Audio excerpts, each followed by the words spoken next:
ఆత్మీయ తండ్రి గారు సుగుణమ్మ గారికి, అట్లాగే వారి యొక్క కుమార్తెకి, వారి యొక్క కోడలకి అందరికీ నా యొక్క హృదయపూర్వక వందనములు. అదేవిధంగా 3 సంఘముల నుంచి వచ్చిన మీ విశ్వాసులైన మీ అందరికీ నా యొక్క ప్రత్యేకమైన హృదయపూర్వక వందనములు. సంతోషంగా ఉన్నవారు అందరు గట్టిగా హల్లెలూయా చెప్తారా? హల్లెలూయా. దేవుని స్తోత్రం. చాలా సంతోషంగా ఉంది. మీరందరూ ఎంతసేపు ఉంటారు? మీరు ఎంతసేపు ఉంటారు చెప్పండి అంటారా? ఎంతసేపు ఉంటారు అందరూ? నేనైతే కనీసం 2 గంటలైనా నిలబడదాం అనుకుంటున్నా. ఎంతమందికి ఇష్టమున్న వాళ్ళందరూ గట్టిగా ఒకసారి దేవుని స్తుతిస్తారా? హల్లెలూయా. సరే, ఏదేమైనప్పటికీ దైవజనులు నాకు ఇచ్చిన సమయానికి నా యొక్క సాక్ష్యము ప్లస్ వాక్యము మనము నేర్చుకొని ముగించుకుందాం. నాది కొలనకొండ గ్రామం నుంచి వచ్చాను. ఇప్పుడు ప్రజెంట్ అయితే కొలనకొండ ప్రాంతంలో పరిచర్య చేస్తున్నాం. అయితే మేము చిన్నప్పటి నుంచి హిందూస్, నాయుడు కుటుంబం నుంచి వచ్చాను. అంటే మీ అందరికీ తెలిసే ఉంటుంది ఎంత పూజలు ప్రతిష్టతలు అన్నీ చేసేవారు. అయితే మా నాన్నమ్మ గారు అట్లాగే మా బంధువులందరూ చాలా పూజలు చేసేవాళ్ళు.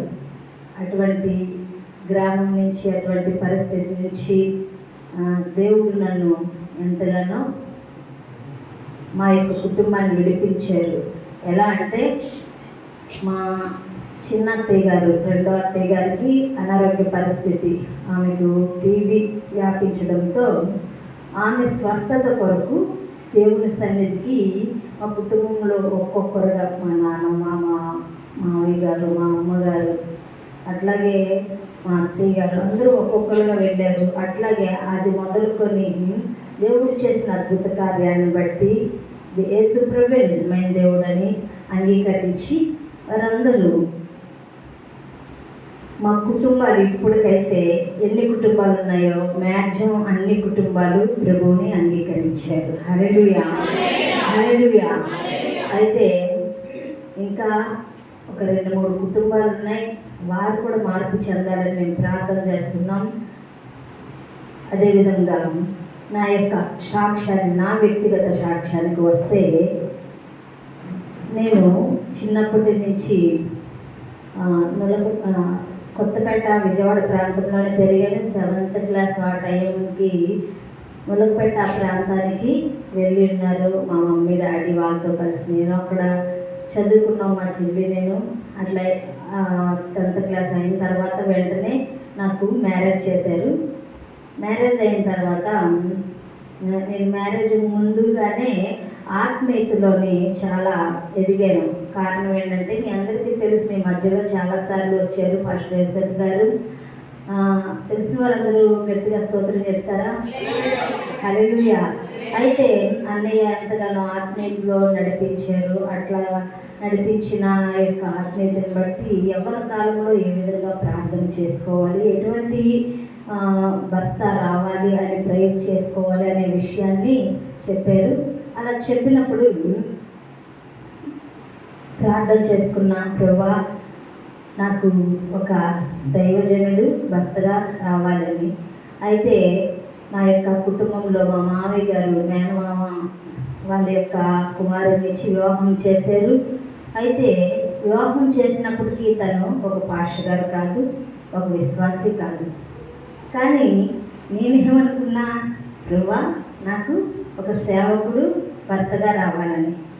అయితే అప్పటి విషయం గురించి నేను ఆలోచించాను. కానీ దేవుడు ప్రణాళికలను సిద్ధపరచేవాడు కాబట్టి ఆయన ముందుగా ఏర్పరిచి ఆ యొక్క తను నా వివాహం అయిన తర్వాత తను కూడా మార్పు చెందాడు.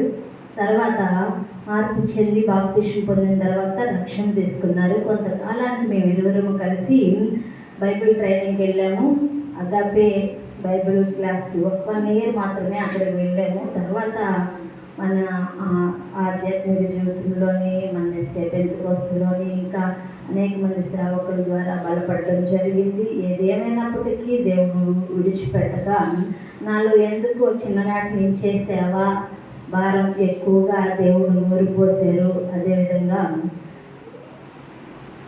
సేవ చేయాలనే ఆశతో చిన్ననాటి నుంచి నేను సండే స్కూల్ అంటే నా యొక్క యూత్ సమయం నుంచి సండే స్కూల్ నడిపించడం, యూత్ మీటింగ్ నడిపించడం, ఇటువంటివన్నీ చేస్తూ ఉండేదాన్ని. ఆ తర్వాత అదేవిధంగా మ్యారేజ్ అయిన తర్వాత మా మావయ్య గారు పాస్టర్ ఏలియా గారు, ఆయన చాలా దేవుని అందరి భయభక్తులు కలిగి ఉంటారు. అయితే ఆయన సేవ నడిపింపులో కూడా నడవడం జరిగింది. ఒకసారి వివాహం అయిన తర్వాత నా భర్త అడిగారు, మా మావయ్య గారికి చెప్పకుండా నన్ను సినిమాకి తీసుకెళ్ళారు నా వివాహం అయిన తర్వాత. కానీ ఎలా అయినా సరే తెలిసిపోయింది మా మావయ్య గారికి. తెలిసిన తర్వాత ఆయన తిట్టారు, ఏంట్రా నువ్వు చెడింది కాకుండా దాన్ని కూడా చెడగొడుతున్నావు అన్నాడు. అంటే సరే ఇక్కడి నుంచి నేను తీసుకెళ్ళను ఎక్కడికి అని చెప్పి నన్ను ఎక్కడికి తీసుకెళ్ళేవాడు కాదు.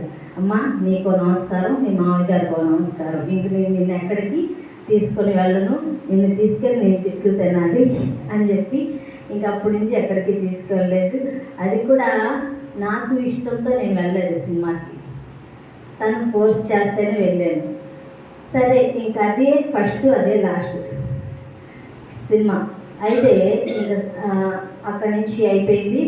అయిన తర్వాత నా భర్త ఒకసారి దైవజనుడైన యోసేపు గారు కొత్తపేట అప్పటికి వస్తూ ఉండేవారు. వచ్చినప్పుడు వాక్యం చెప్తుండగా ఒక వాక్యం చెప్పారు. ఆ వాక్యాన్ని నన్ను ఎంతో కదిలించింది. నేను సమర్పణ చేసుకోలేదు, దేవుని అందరి భయభక్తులు కలిగి ఉన్నాను, కానీ సమర్పణ విషయంలో ఒక ఆలోచన కూడా చేయలేము. మా మామయ్య గారు అన్నారు, దైవజన్ని కోడలుగా నువ్వు సమర్పణలో ఉంటే బాగుంటుందని నాకు అనిపించింది అని చెప్పారు. చెప్పినప్పటికీ నేను వినాల. అయితే పాస్టర్కి యోసేపు గారి ద్వారా మాట్లాడినప్పుడు ఆయన ఈ క్షయమైన అలంకరణ నీకెందుకు, నీకు అక్షయమైన అలంకరణ నువ్వు అలంకరించుకోవాలి, కానీ ఈ క్షయమైన దాని కోసం ఎందుకు ఆశపడుతున్నావు అని చెప్పి అన్నప్పుడు నేను వెంటనే నా హృదయాన్ని ఆ యొక్క మాట కదిలించింది. అలా కదిలించిన తర్వాత నేను నిర్ణయం తీసుకొని, మామయ్య గారు నేను సమర్పణ చేసుకోవాలనుకుంటున్నాను అని చెప్పాను. సరే అమ్మ మంచిది, దేవుని స్తోత్రం అన్నారు. ఆ తర్వాత నా భర్తకు చెప్పాలి కదండి. మరి చెప్పిన తర్వాత ఆయన అన్నారు, ఆయనకి ఇష్టం లేదు, కానీ నీ ఇష్టం అమ్మ, మీ మామ ఇష్టం, నీ ఇష్టం, నాకు ఎందుకు చెప్పడం అన్నారు. అయినా సరే నేను సమర్పణ చేసుకోవాలనుకున్నాను కదా, చేసుకున్నాను. తర్వాత ఇంకా ఈ యొక్క ఆధ్యాత్మిక జీవితంలో ఇంకా అట్లా కొనసాగుతూ ఉండగా మేమిద్దరం బైబిల్ ట్రైనింగ్కి వెళ్ళాము. అయిన తర్వాత ఇంకా కొంచెం ముందుకు సేవలో కొనసాగుతుండగా కొన్ని సిచ్యువేషన్స్ జరిగాయి. యాక్చువల్లీగా నేను చిన్నప్పుడు నా విషయం నేను చెప్పలేదు. నేను చిన్నప్పుడే కాలంలో కొట్టుకెళ్ళిపోయా. చాలా చిన్న, ఒక 2-3 సంవత్సరాలకి చిన్న చెంబులు ఉంటాయి తెలుసు కదా, అవి పట్టుకొని పంపు దగ్గరికి వెళ్ళి నీళ్ళు పట్టి మా అమ్మాళ్ళు వెళ్తున్నారు కదా అని వెళ్ళి తెస్తూ ఉండేదాన్ని. అక్కడ చాలా పెద్ద కాలువ ఉంది. ఆ కాలువలో కొట్టుకొని వెళ్ళిపోయా. మాది కొండపైన వెళ్తే అక్కడి నుంచి నేను కిందకి వెళ్ళే వరకు ఆగలేదు. నాకు ఇప్పటికీ ఇవన్నీ మచ్చలు ఉంటాయి. ఈ కన్ను దగ్గర కూడా మచ్చ ఉంటుంది. అయితే కొట్టుకెళ్ళిపోయాను. అట్లా కొట్టుకెళ్ళిపోయి అటువంటి సమయంలో కూడా దేవుడు నన్ను కాపాడాడు. హల్లెలూయా. ఒకవేళ ఆ రోజే నేను మరణించి ఉంటే ఈరోజు ఈ విధంగా సాక్ష్యం చెప్పేదాన్ని కాదు. అంతేకాదు, నేను స్కూల్కి వెళ్ళిన టైంలోని నన్ను తెలిసిన వారే చిన్నప్పుడే మీ నాన్న పిలుస్తున్నారు ఇట్రా అని పిలిచి ఒక సందులోకి తీసుకెళ్ళి నా చెవులు బంగారు చెవులు అంటే కట్ చేసి తీసుకొని నన్ను అక్కడే విడిచిపెట్టి వెళ్ళిపోయారు. మా అమ్మ వాళ్ళందరూ కంప్లైంట్ పెట్టారు పోలీస్ స్టేషన్లో, మా మామయ్య గారు అందరూ కంప్లైంట్ పెట్టారు. అయితే ఆ సమయంలోని అక్కడ ఆ పూట ఒకరింట్లో ఉంచి ఆ పైన నేను బాగా ఏడుస్తున్నానంట. ఏడుస్తుంటే ఆ సందులోని ఇటు అటు ఇల్లులుంటే ఎవరో చూసి ఒక వ్యక్తి నన్ను తీసుకెళ్ళి కడుపు నిండా అన్నం పెట్టి చక్కగా పడుకోబెట్టి సాయంత్రము పోలీస్ స్టేషన్ తీసుకెళ్ళింది. ఆ పోలీస్ స్టేషన్లో మా అమ్మ వాళ్ళు కూడా కంప్లైంట్ ఇచ్చారు. ఆ విధంగా నేను వాళ్ళకి దొరికేది. ఒకవేళ అప్పుడు కూడా దొరకకపోతే ఇప్పుడు ఎక్కడ ఉండేదన్న. కాబట్టి ఏదేమైనా సరే దేవుడు తన కృపలో తన ప్రణాళిక నా పట్ల ఉంచారు. కాబట్టి ఈ విధంగా మీ మధ్యలోకి రావడానికి దేవుడు అవకాశం కల్పించారు. హల్లెలూయా. అంతేకాదు, వివాహం అయింది, బాగానే ఉంది. నాకు దేవుడు 3 సంవత్సరాల వరకు పిల్లలు అవ్వలేదు. ప్రార్థన చేయగా 3 సంవత్సరాల తర్వాత ఒక పాపనిచ్చారు. ఆ పాప పేరు జ్యోతి. అయితే నెక్స్ట్ ఇయర్ మరలా గర్భం ధరించినప్పుడు నేను బాబు కావాలి ప్రభువా అని ప్రార్థన చేశాను. ఏమని ప్రార్థన చేశానండి? బాబు కావాలి ప్రభువా అని ప్రార్థన చేశాను. ప్రార్థన చేసినప్పుడు దేవుడు అన్నాడు కదా, మా నీవు చేసే ఆ ప్రార్థన ఆపే, బాబు కావాలి ప్రభువా నువ్వు ప్రార్థన చేయబాకు, నేను రెండవదిగా నీకు ఆడపిల్లనే ఇవ్వాలనుకున్నాను దేవుడు చెప్పాడు. అంటే సరే ప్రభువా అని బాబు కావాలని అడిగి ఒక 2-3 సార్లు అడుగుంటా. దేవుడు చెప్పాడు నాకు అలా చేయొద్దని. వెంటనే ఆపేశా. ప్రభువా నీ చిత్తానుసారమైన బిడ్డని నువ్వేమో ఏ బిడ్డ ఇచ్చినా సరే ఆరోగ్యంగా ఆయుష్ కలిగి నీ పని చేసే బిడ్డ నాకు కావాలి అని అడిగినప్పుడు ఖచ్చితంగా దేవుడు నా పని విషయంలోనే సహకరించిన నా రెండో కుమార్తె కిరణ, ఆమెను దేవుడు ఇచ్చారు. హల్లెలూయా.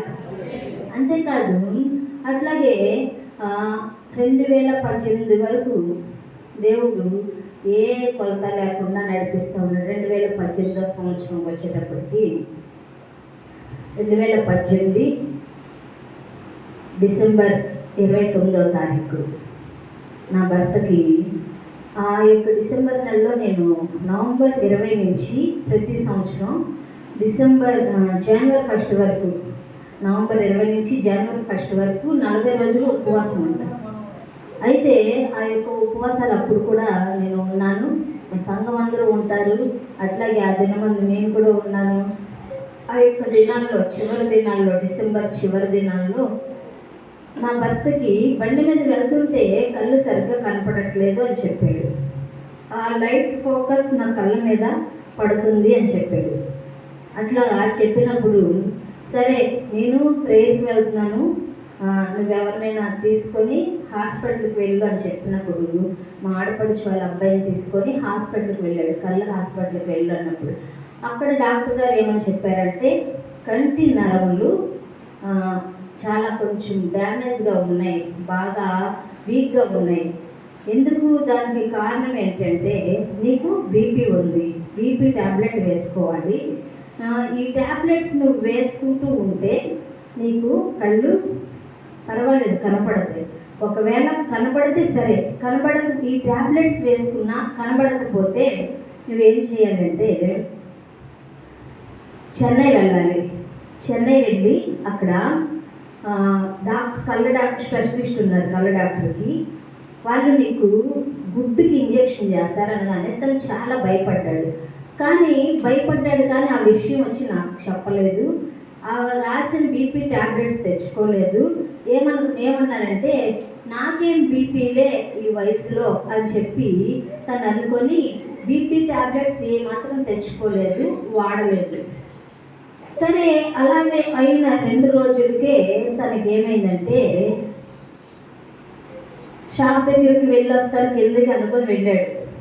వెళ్ళినప్పుడు అక్కడ ఏమైందో తెలియదు, గట్టిగా అరిచేశారు. మూతి పక్కకి వెళ్ళిపోయింది, ఈ చెయ్యి పని చేయట్లేదు, ఈ కాలు పని చేయట్లేదు, బండి పట్టుకుంటే ఏమాత్రం పని చేయట్లేదు. అట్లాగా ఇద్దరు తన ఫ్రెండ్స్ తీసుకొచ్చి ఎప్పటి నుంచి ఇలా అయింది అని నన్ను అడిగారు. ఏమైంది అన్నా. ఏం మాట్లాడలేకపోతున్నాడు కదా, మాట్లాడుతుంటే మూతి పక్కకి వెళ్ళిపోతుంది. సురేష్కి ఏమైంది అని అడిగారు. అంటే ఏమో తెలియదు బ్రదర్ మరి అని చెప్పి నేను చూసి మా మామయ్య గారు పిలుచుకొచ్చాను. మా మామయ్య గారు అన్నారు, సరే ఈరోజు శనివారం, ఈరోజు మనకి 10:30 అయిపోయింది టైం. ఈ రాత్రిపూట తీసుకెళ్తే డాక్టర్స్ ఏమంటారంటే ఈరోజు ఉంచేయమంటారు. కాబట్టి రేపు ఆదివారం ఆరాధన పోతే ఈరోజు ఇంట్లోనే ఉంచేసి రేపు ఆరాధన అవ్వగానే హాస్పిటల్కి తీసుకెళ్దాం అన్నారు. అంటే సరేలే మావయ్య గారు అని చెప్పి ఇంకా అలాగే అన్నా. అయిన తర్వాత మరుసటి రోజు ఆదివారం తన చర్చిలోని వచ్చి మందసం మీద కూర్చున్నాడు. కానీ ఎందుకు లేస్తున్నాడో తెలియట్లేదు, ఎందుకు కూర్చుంటున్నాడో తెలియట్లేదు, తను ఏం చేస్తున్నాడో తెలియట్లా. ఆ రోజు చర్చికి తీసుకువెళ్ళడానికి కూడా నాకు చాలా టైం పట్టింది. నడువు అంటే నడవట్లా, బ్రష్ చెయ్యి అంటే చెయ్యట్లా, స్నానం చెయ్యంటే చెయ్యట్లా. అంటే ఆ రాత్రి తనకి తన సిచ్యువేషన్ మారిపోయిందనమాట.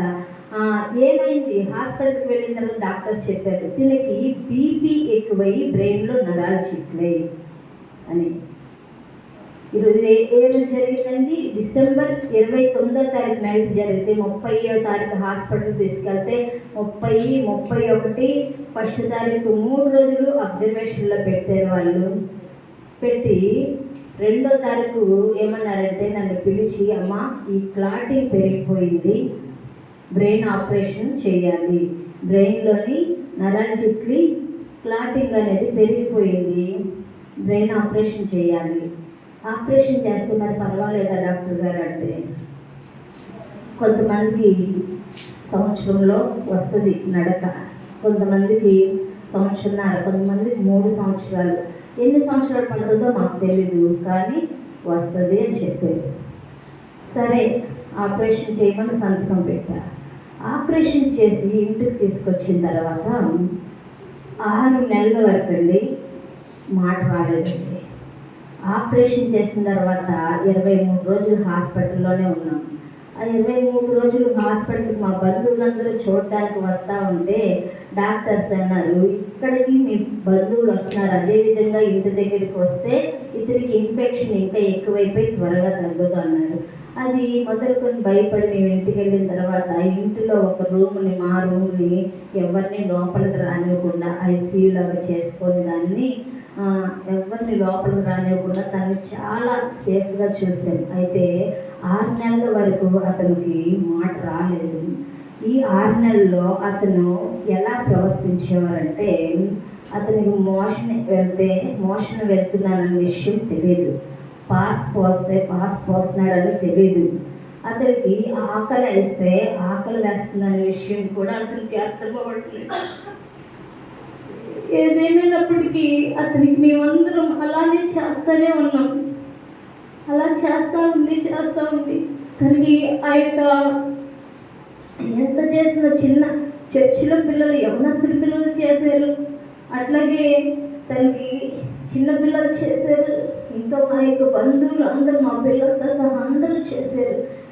తను ఏం చేసేవాడంటే మోషన్ వెళ్ళేసి చేయి పెట్టేసుకొని మొహానికి తలకంతా రాసేసుకునేవాడు. ఈ చెయ్యి కాలు పని చేయట్లా, కేవలం తనకి కుడి చెయ్యి మాత్రమే పని చేస్తుంది.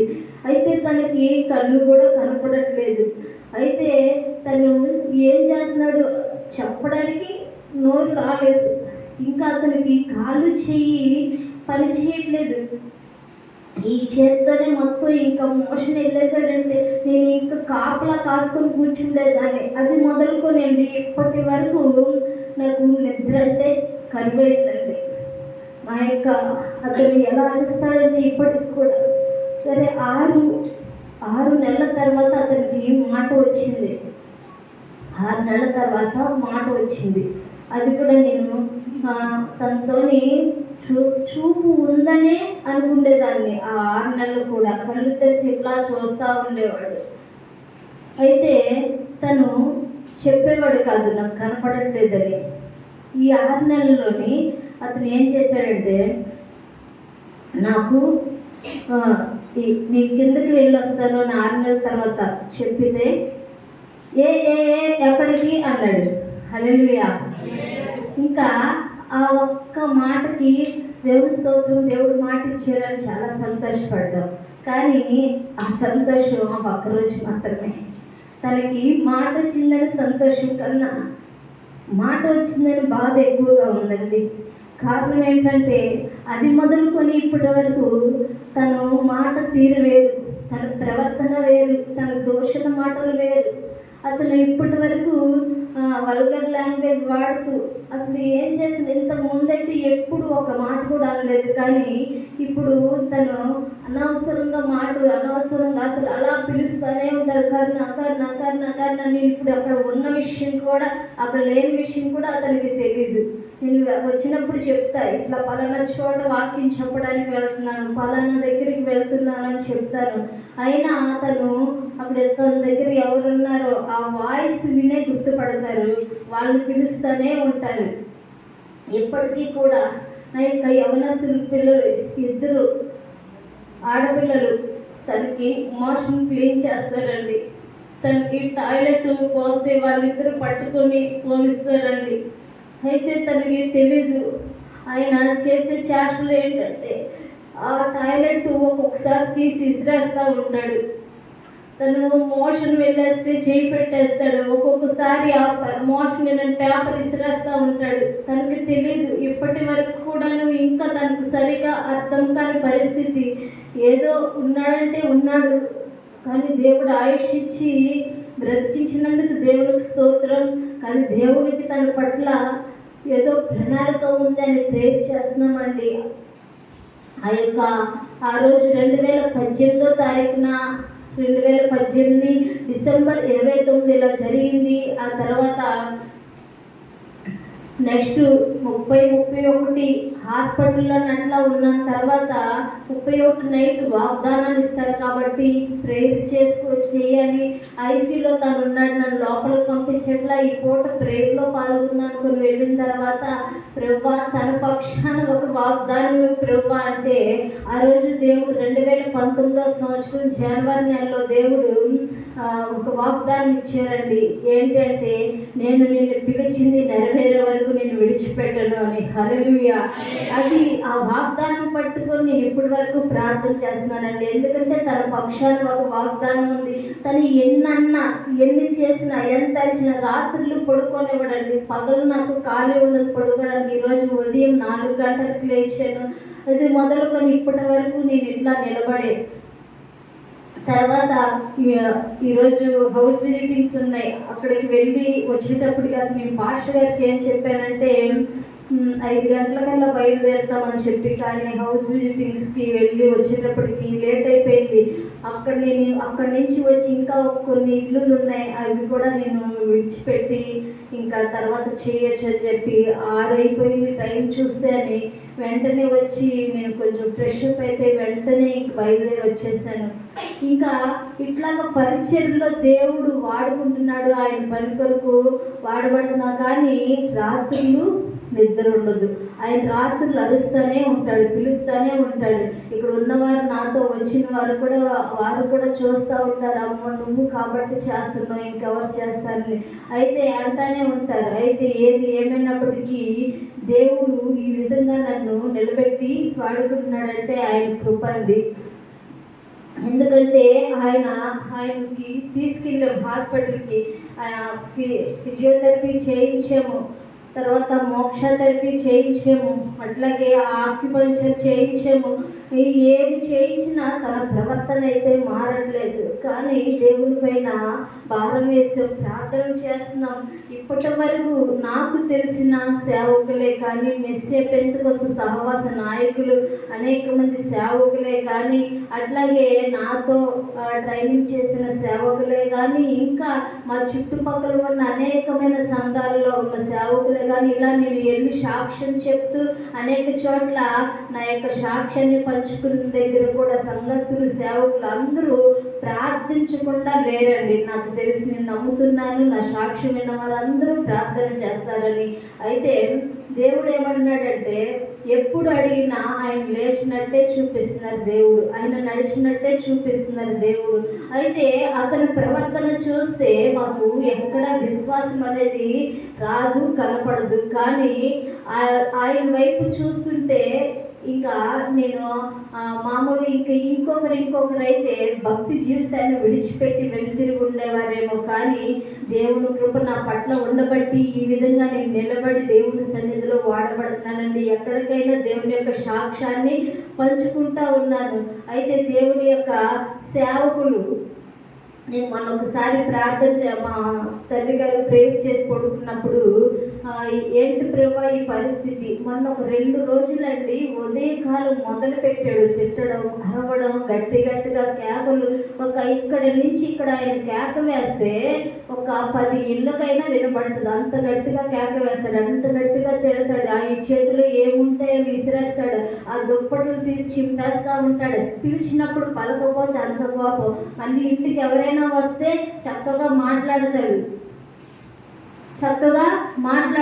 అందరితో చక్కగా మాట్లాడతాడు. కానీ వాళ్ళు ఉన్నారనే విషయం కూడా మరలా మర్చిపోతాడు. మరలా నన్ను పిలుస్తాడు, తిడతాడు, అనవసరమైన మాట్లాడుతూ ఉంటాడు. అయినప్పటికీ ఏది ఏమైనా సరే దేవుడు, పిలిచిన దేవుడు నమ్మదగిన దేవుడు.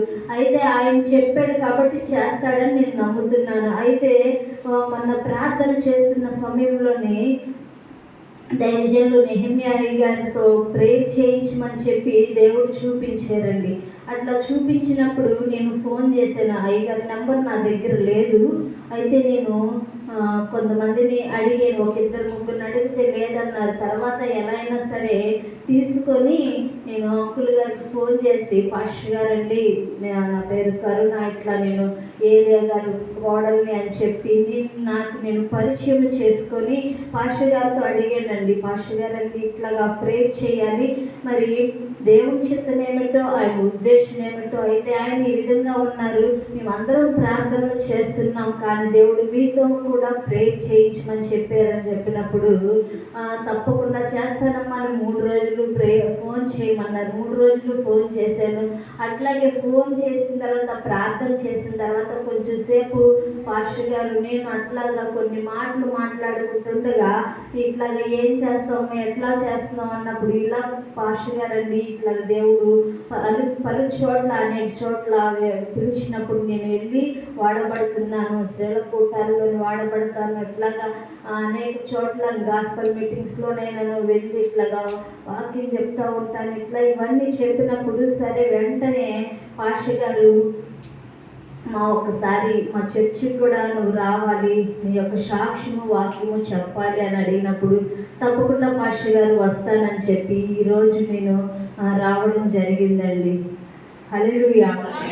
ఏమైనప్పటికీ ఇంకా నా యొక్క సాక్ష్యం నేను పూర్తిగా చెప్తే ఇంకా చాలా ఉంటుంది. కాబట్టి మరలా మీ అందరూ కూడా ప్రార్థనలు చేసుకుంటూ ఉంటారు, మరి కొద్దిసేపు దేవుని యొక్క వాక్యంలో కూడా పంచుకోవాలి. కాబట్టి నా యొక్క సాక్ష్యాన్ని నేను ముగిస్తున్నానండి. మీ అందరూ తప్పకుండా నా కోసం ప్రార్థన చేయండి. అయితే నా యొక్క సాక్ష్యం ముగించే ముందు నేను కొలనకొండ పరిచర్యకి ఏ విధంగా వెళ్ళాను అనే విషయం కూడా మీతో పంచుకొని ముగిస్తాను. అయితే కొత్తపేటలోనే మా మామయ్య గారు, ఏలియా గారు, అలాగే మా మరిది రమేష్, అట్లాగే మేము కలిపి 3 ఫ్యామిలీలు ఉంటూ కొత్తపేటలోని పరిచయం నడిపిస్తున్నాం. మా మామయ్య గారు ఆదివారం పూట వాక్యం చెప్పేవారు, అట్లాగే శుక్రవారం, శనివారం చెప్తూ ఉండేవారు. ఒక్కొక్కసారి శుక్రవారం కానీ శనివారం కానీ నాకు ఇస్తూ ఉండేవారు. ఎక్కువగా శనివారం నాకు ఇస్తూ ఉండేవారు మెసేజ్కి. నేను సండే స్కూల్ యూత్ మీటింగ్ అక్కడ నడిపిస్తూ ఉండేదాన్ని. అదేవిధంగా దేవుడు నాకు చూపించిన దాని ప్రకారం నెలకు ఒక స్త్రీల కూడిక అక్కడ జరుగుతుంది. ఏదేమైనప్పటికీ ఇట్లా జరుగుతుండగా దేవుడు, అమ్మా నువ్వు కొలనకొండ వెళ్ళాలి అని చెప్పారు. ఎక్కడికి వెళ్ళమన్నారండి? కొలనకొండ ప్రాంతము మాకు ఇప్పుడంటే అలవాటు అయింది, కానీ అప్పుడు ఎలా ఉండేదంటే నాకు చాలా భయం అనిపించేది. ఎందుకనంటే అక్కడ ప్రజలు తెలీదు. అక్కడ ఒక విశ్వాసులు ఉన్నారు, మాకు ఇక్కడి నుంచి కొత్తపేట నుంచి అక్కడికి వెళ్ళిపోయారు, ఉన్నారు. వాళ్ళ దగ్గరికి వెళ్తున్నాం. పాస్టర్ గారు బాగున్నప్పుడు ఇద్దరం కలిసి వెళ్ళేవాళ్ళం. అయితే దేవుడు మరలా ఆ ప్రాంతాన్ని చూపించి నువ్వు అక్కడికి వెళ్ళి పరిచర్య చేయాలి అని చెప్పారు. నేను అన్నాను దేవుడితోని, ప్రభువా నేను అక్కడికి వెళ్ళను. ఎందుకని అంటే, ప్రభువా నా భర్త చూస్తే మంచం మీద ఉన్నాడు. అప్పటికి 5 సంవత్సరాలండి. అప్పటికి 5 సంవత్సరాల నుంచి మంచం మీద ఉన్నాడు. అయితే దేవుడితో అదే చెప్పాను, ప్రభువా నా భర్త 5 సంవత్సరాల నుంచి మంచం మీద ఉన్నాడు, తనకి చూపు లేదు, నడక లేదు. నాకు 2 ఆడపిల్లలు ఇచ్చావు, 2 ఆడపిల్లలను తీసుకొని ఏ పని చేయలేని, ఏమి చేయలేని ఈ యొక్క సేవకుడిని తీసుకొని నేను ఏ విధంగా పరిచయం చేస్తాను ప్రభువా అని అడిగినప్పుడు దేవుడు మరలా చూపించారండి. మరలా చూపించారు. 3 సార్లు చూపించినప్పుడు నేను అన్నా, ప్రభువా నేను వెళ్ళి నీ పరిచర్య అక్కడ చేయడం నీ చిత్తమైతే నువ్వు సంఘంలో ఇంకొక 2 చూపించు ప్రభువా అని అడిగినప్పుడు దేవుడు అదే విధంగా చూపించారండి. ఒక 2-3 చూపించు ప్రభువా అన్నప్పుడు చూపించారు. వాళ్ళ యొక్క దర్శనము చెప్పిన తర్వాత అదేవిధంగా మా మావయ్య గారి దగ్గరికి చెప్పినప్పుడు మావయ్య అన్నారు, నీకు చూపించారు కరెక్టే, నిన్ను వాడిని పిల్లల్ని ఎట్లా పంపిస్తాను అక్కడికి అని చెప్పన్నారు. అయితే నేను అన్నా, మావయ్య బ్రతుకుంటే క్రీస్తే, చావైతే లాభమే. దేవుని కొరకు నేను ఎంత దూరమైనా పరిగెడతాను. నన్ను బ్రతికించింది ఆయనే, ఆయనకు ఆరోగ్యం ఇచ్చింది ఆయనే, ఆయన బ్రతికించింది ఆయనే. ఆయన కొరకు నేను ఏదైనా చేయడానికి ఇష్టపడుతున్నాను మావయ్య, దేవుడు చెప్పారు కాబట్టి నేను వెళ్తాను అన్నప్పుడు మావయ్య కూడా కొంచెం బాధపడినప్పటికీ పంపించారు. అట్లాగే అవుతాయి సేవకుల్లో 2-3 అడిగారు, వాళ్ళు కూడా పంపించమని చెప్పారు. అయితే నేను అక్కడికి వెళ్ళానండి. అక్కడికి వెళ్ళి ఆ యొక్క ప్రాంతంలో పరిచయం చేస్తున్నాను. ఎన్నో కష్టాలు, ఎన్నో నష్టాలు, ఎన్నో ఇరుకులు, ఎన్నో ఇబ్బందులు, ఏది ఏమైనప్పటికీ ఎన్ని కష్ట నష్టాల్లో నుంచి నన్ను దేవుడు ఆయన రెక్కల చాటును భద్రపరిచి కాపాడి తన పని చేయడానికి శక్తిని, సామర్థ్యాన్ని ఇచ్చి నడిపించుకుంటున్నాడు. ఆయన నిలబెట్టుకుని వాడుకుంటున్నాడు. కాబట్టి ఆ యొక్క కొల్లకొండ పరిచర్యలోని దేవుని యొక్క పరిచర్య విస్తరించాలని ప్రార్థన చేయండి. అక్కడికి వెళ్ళి ఒక 2 సంవత్సరాలు అయింది. నేను వెళ్ళినప్పుడు ఒక ఫ్యామిలీ మాత్రమే వచ్చారు. ఇప్పుడైతే ఒక 22 మంది వస్తున్నారండి. దేవునికి స్తోత్రం, హల్లెలూయా. అయితే ఏది ఏమైనప్పటికీ ఇప్పటికీ ఆయన మంచం మీద ఉండి 7వ సంవత్సరం అండి. 7 సంవత్సరం నుండి ఆయనకు పరిచర్య చేస్తున్నాను. ఆయనకు మాత్రమే పరిచర్య చేయడమే కాదు, దేవుని పనిలో కూడా అలసిపోక పరిచర్య చేస్తున్నాను. ఏది ఏమైనా ఎక్కడికైనా ఇప్పుడైతే నైట్ టైం కాబట్టి వీళ్ళు వచ్చారు. కొన్ని సమయాల్లో ఒక్కదాన్నే వెళ్తాను. ఏదేమైనా దేవుడే నాకు తోడండి. ఎవరు ఉన్నా లేకపోయినా ఆయన ఉన్నాడు. ఆయన పనిని ముందు పెట్టుకొని బయలుదేరుతారు. ఎంత దూరమైనా సరే పర్వాలేదు, ఆయన పని చేయడం నాకు గొప్ప భాగ్యంగా ఎంచుకొని నేను బయలుదేరున్నాను. కాబట్టి నా కొరకు, నా బిడ్డలు కొరకు మీరు ప్రార్థన చేయండి. మా యొక్క పరిచర్య కొరకు, అదేవిధంగా సేవకుడు లేపబడాలి.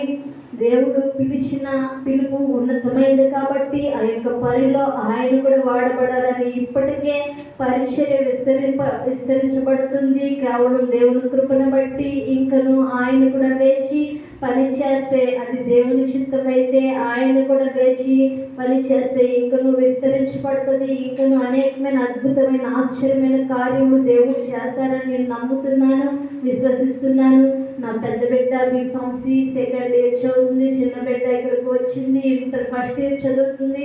ఈ పాపకు కూడా 2 సంవత్సరాల నుంచి ఒంట్లో బాగాలేదండి.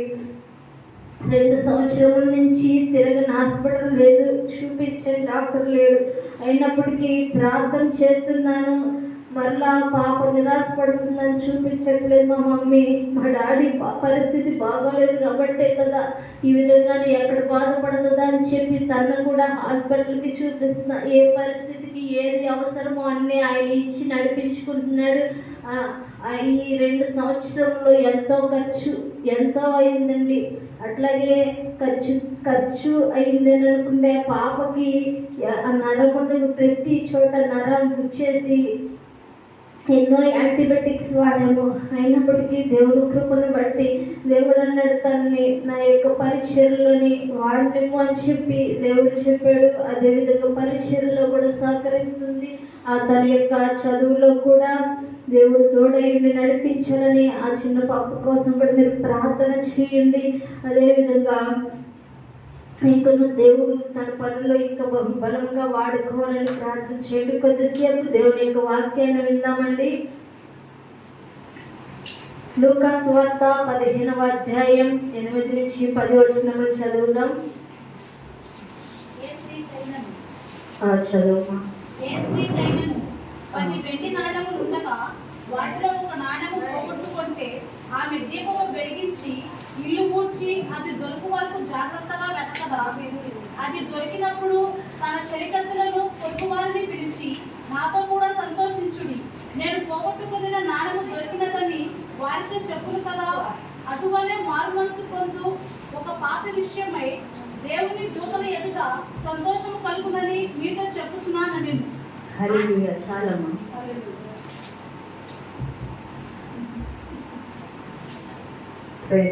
హల్లెలూయా. లూకా సువార్త 15వ అధ్యాయం 8 నుంచి 10 వచనాల్లో మనం గమనించినట్లయితే ఇక్కడ మనకి ఒక స్త్రీ కనపడుద్దండి. ఈమె ఏం చేసిందంటే ఒక నాణెమును పోగొట్టుకుంది. ఏం పోగొట్టుకుందండి? నాణెమును. ఈ యొక్క నాణెమును పోగొట్టుకున్న ఈ స్త్రీ ఏం చేసిందంటే ఆమె 3 పనులు చేసిందండి. ఏం చేసింది? ఒకటి, దీపం వెలిగించి వెతికింది. రెండవది, ఇల్లు ఊడ్చి వెతికింది. మూడవది, దొరికినప్పుడు సంతోషించింది. ఎవరితో సంతోషించిందంటే తన చెలికత్తెలతో, పొరుగు వారితో, వారందరినీ పిలిచి పోగొట్టుకున్న నాణెము దొరికిందని సంతోషించింది. హల్లెలూయా. ఇప్పుడు మనం గమనించినట్లయితే పోగొట్టుకున్న నాణ్యం ఎలాంటిది అంటే ఇది వెండిది, విలువైనది, వెలగలిగినది, ఖరీదైనది, ముఖ్యమైనది. మనం గమనించినట్లయితే ఏదైనా మనం పోగొట్టుకుంటే ఈ యొక్క బాటిల్ పోగొడితే వెతుకుతామా అండి? వెతుకుతామా? పోతే పోనే ఒక 20 రూపాయలు పెడితే మళ్ళా కొనుక్కోవచ్చు అనుకుంటాం. అదే మనము మంచి ఒక బంగారపు బాటిల్ పోయిందనుకోండి, ఏం చేస్తామండి? అది దొరికేంత వరకు వెతుకుతాం. అవసరమైతే ట్రైన్ వెళ్ళిపోతున్నా ఏం చేస్తాం? మన బాటిల్ దొరికితే కానీ కదలమన్నట్టు ఉండిపోతామండి. కాబట్టి మనం గమనించాలి. పోగొట్టుకున్న నాణెము ఆ స్త్రీ ఏం చేసిందంటే దొరికినంత వరకు వెతికినది, జాగ్రత్తగా వెతికింది. అయితే కలిగిన 9 నాణ్యాలను కలిసి పోగొట్టుకున్న ఈ నాణ్యం కూడా విలువైనది అని చెప్పి గుర్తించింది. ఇక్కడ మనము ఆగి చూస్తే మన యొక్క ఆధ్యాత్మిక జీవితంలో ఏమి పోగొట్టుకున్నాము అని మనము వెతకాలి. ఇక్కడ వచ్చి మీరు అందరూ ఎంతమంది నిద్ర వస్తుంది ఒకసారి హల్లెలూయా చెప్తారా?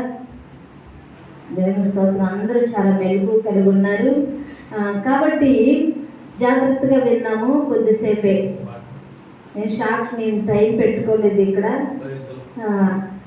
కాబట్టి ఎంతసేపు సాక్ష్యం చెప్పినా కూడా నాకు తెలీదు. వాక్యము కూడా ఎంతసేపు చెప్తున్నానో కూడా నాకు అర్థం కాలేదు. అయితే కానీ నేను అది త్వరలోనే ముగిస్తాను. అందరూ దేవుని స్తోత్రం చేద్దామా? కలవరపడినే కొండల వైపు నా కన్నులెత్తునా, కొండల వైపు నా కన్నులెత్తి ప్రభువుతో నేను దుర్విలినా, ప్రభువుతో నేను దుర్విలినా. నీవు నాకున్నదా, నీవే నా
ప్రైజ్ లార్డ్.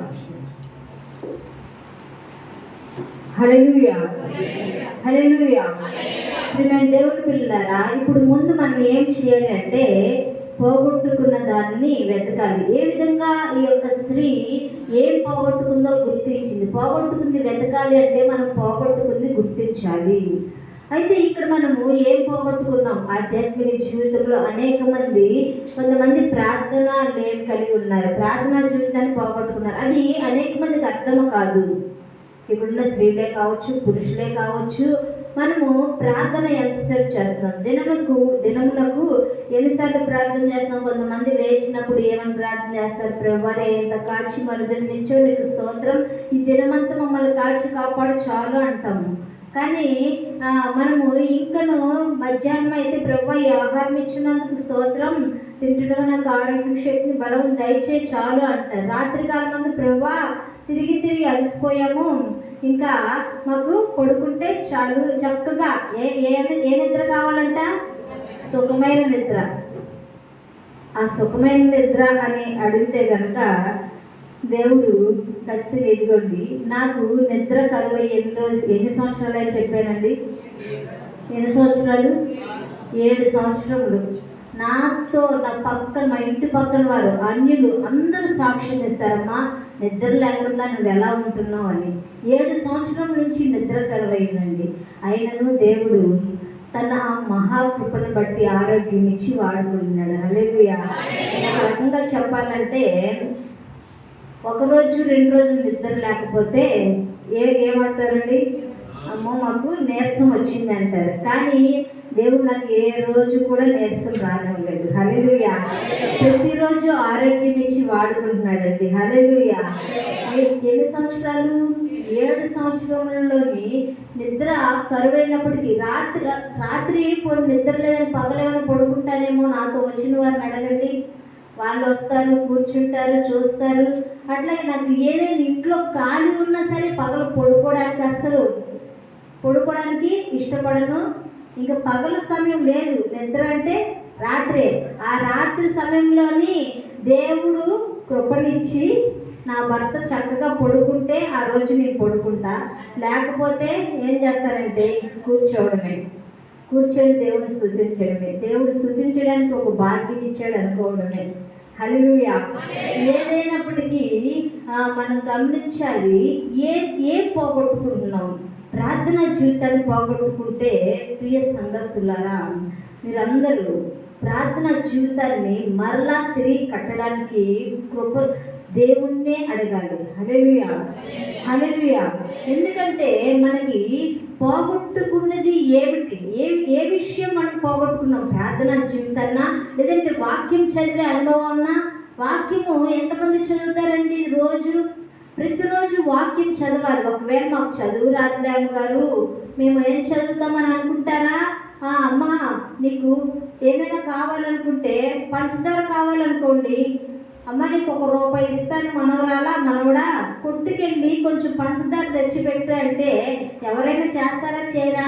అట్లాగే నీకు ₹1 10 ఇస్తాను, కూర్చొని వాక్యం చదువమ్మ మనవడా అని చెప్పి కూర్చోబెట్టుకొని వాక్యం చదివించుకోండి.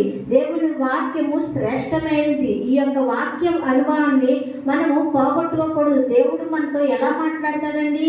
ఆయన వాక్యం ద్వారా మాట్లాడతాడు. ఆదియందు వాక్యము నేను, వాక్యం దేవుడు ఎద్దన్న, వాక్యమే దేవుడే.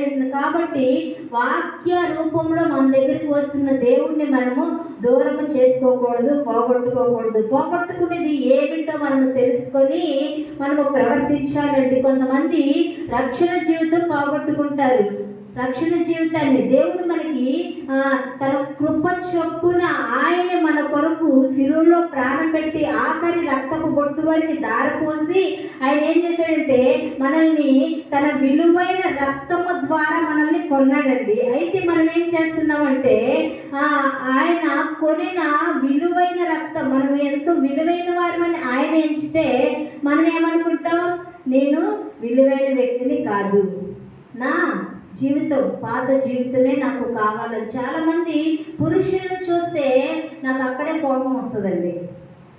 ఎందుకంటే చాలామంది అంటే పురుషులందరూ నాకు కోపం కాదు, పురుషులందరూ నా సహోదరులు, వారందరూ అంటే ఇష్టమే. కానీ చెప్తున్నాను, పురుషులు కావచ్చు, స్త్రీలే కావచ్చు, మరలా ఏం చేస్తారంటే రక్షణ జీవితాన్ని పోగొట్టుకుంటారు. దేవుడు ఎంతో విలువైన రక్షణ మనకి అనుగ్రహించారు. అయితే మనం ఏం చేస్తామంటే ఆధ్యాత్మిక జీవితాన్ని పోగొట్టుకుంటాం.